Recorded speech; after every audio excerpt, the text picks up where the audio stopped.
Hey les bambins, j'espère que vous allez bien, en tout cas moi ça va nickel. On se retrouve aujourd'hui pour une nouvelle vidéo sur la Ligue 1, la 34e journée. 3 matchs qui sont les suivants. Un, le 6 mai qui est Lens contre Marseille, le choc entre le second et le troisième. 2 autres rencontres, le 7 mai entre Lyon et Montpellier et 3 contre le Paris Saint-Germain. Toutes les autres rencontres sont sur mon site VIP. Tout est à l'écran et en description pour nous rejoindre. Également les réseaux sociaux, Telegram, Instagram et Twitter dans lesquels j'apparais où je donne une code safe et une code fun tous les jours.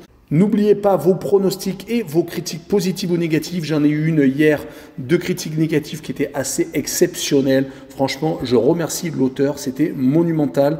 Et j'aimerais votre pouce pour faire remonter la vidéo le plus haut possible. Et je remercierai jamais assez les 13 600 abonnés qui nous ont déjà rejoints.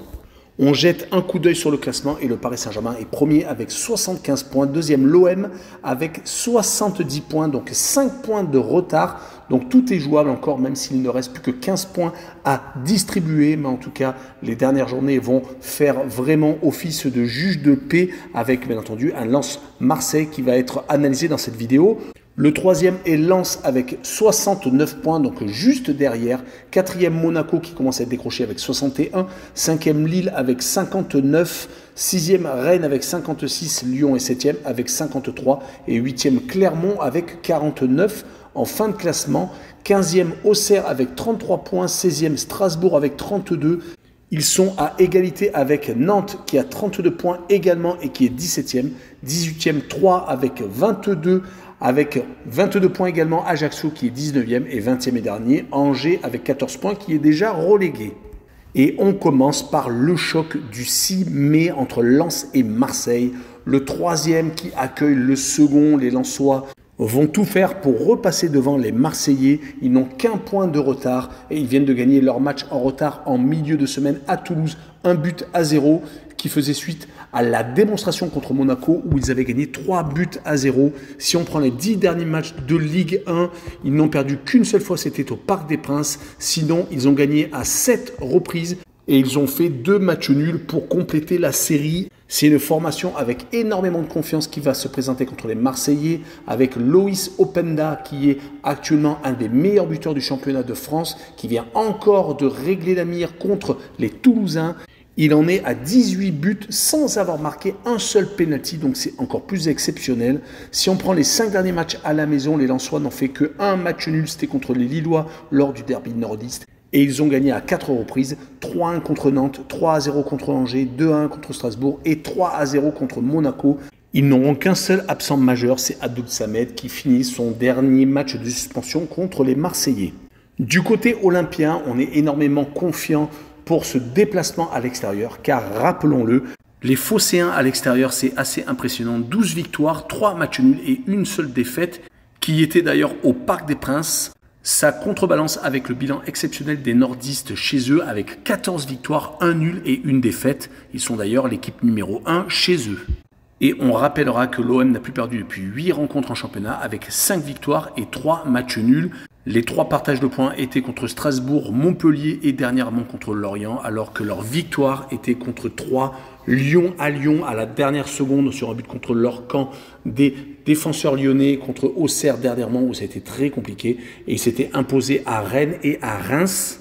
Donc sur cette rencontre, je vois bien les Marseillais s'imposer 2-1 à Lens, donc ça sera une surprise et ça fera peut-être grincer des dents, mais je vois pour assurer le coup les 2 équipes qui marquent avec une cote à 1,71. Et on poursuit avec une rencontre du 7 mai, Lyon contre Montpellier. Les Lyonnais sont 7e en embuscade par rapport à la Coupe d'Europe. Ils ne sont qu'à 6 points de Lille.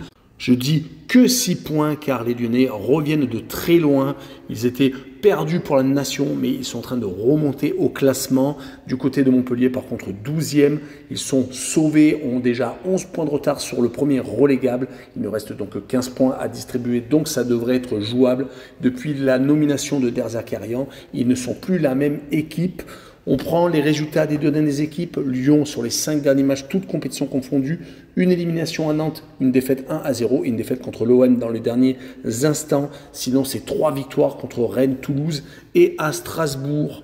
Les Rodaniens avaient eu énormément de mal à un moment donné à la maison, faisant des matchs nuls, par exemple contre Lorient, contre Nantes, c'était début mars et mi-mars. Ils avaient également donc perdu contre les Marseillais. Heureusement, ils ont réussi à remporter des succès très importants, comme contre Rennes, 3-1, c'était le 9 avril. Mais ils vont jouer contre une équipe de Montpellier qui n'a plus rien à perdre, qui a même tout à gagner. Leur but est de remonter le plus haut au classement possible. Ils viennent de sortir de 2 matchs très aboutis, une victoire contre Monaco 4-0 qui ne souffre d'aucune contestation et une victoire à l'arrache contre Rennes alors qu'ils ont été réduits à 10, mais une victoire 1-0 en fin de rencontre.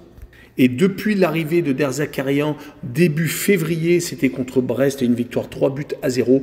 Ils n'ont perdu qu'à 2 reprises contre Toulouse et contre Lille. Sinon, ils ont remporté 7 succès, ont fait 2 matchs nuls et donc 2 revers. Donc un très beau ratio points-match joué.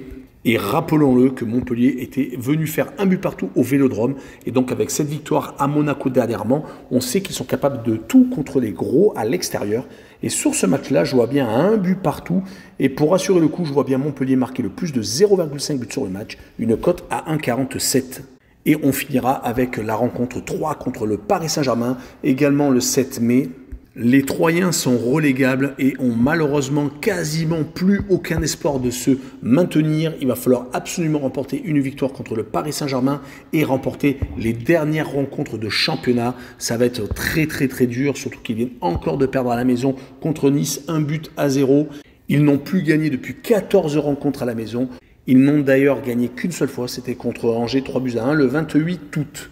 Mais attention, car c'est une équipe qui a accroché beaucoup de formations à la maison. Ils ont tout de même eu 9 partages de points, dont un 2-2 contre Monaco le 5 mars. Mais leur défense est beaucoup trop friable. Ils ont tendance à prendre beaucoup trop de buts. Quand on voit leurs derniers matchs à l'extérieur, c'est quasiment du 2 buts de moyenne encaissés. Mais ils vont jouer contre un Paris Saint-Germain totalement en roue libre, qui a encore 5 points d'avance au classement, mais qui doit faire attention, surtout qu'ils ont perdu Messi, qui vient de se faire suspendre pendant 2 semaines, et qui va avoir même du mal à reprendre avec un état d'esprit irréprochable. On ne parle pas de Neymar, qui est blessé jusqu'à la fin de la saison. Ils viennent de perdre également Hakimi pour une rencontre, qui a pris un rouge avec 2 cartons jaunes, donc contre Lorient. Nuno Mendes est également forfait jusqu'à la fin de saison. Ils ont Mukele qui est également blessé. Donc beaucoup de blessés et de suspensions internes ou externes. Heureusement, Mbappé est toujours sur pied et c'est bien entendu l'arme fatale des Parisiens. Il va falloir vraiment compter sur lui pour espérer remporter un succès. Mais à l'extérieur, depuis 4 rencontres, ils ont tendance à assurer avec 4 matchs consécutifs remportés à Marseille, à Brest, à Nice et à Angers. Le gros hic, c'est qu'à la maison, ils ont eu quand même 3 défaites sur les 4 dernières réceptions. Est-ce que ce déplacement va être le chant du cygne pour Galtier et pour d'autres joueurs? Car il faut absolument remporter cette victoire, surtout qu'il y a eu des manifestations devant le siège du PSG et devant la maison de Neymar. Donc c'est vraiment la crise actuellement. Moi je vois tout de même les Parisiens se ressaisir et gagner 1-0 à 3. Par contre, comme je ne vois pas beaucoup de buts avec une animation offensive parisienne peut-être amoindrie, je verrai le moins de 3,5 buts sur le match et une cote à 1,76. Voilà, on en a fini avec cette vidéo. N'hésitez pas à venir nous rejoindre. Tchou les bambing!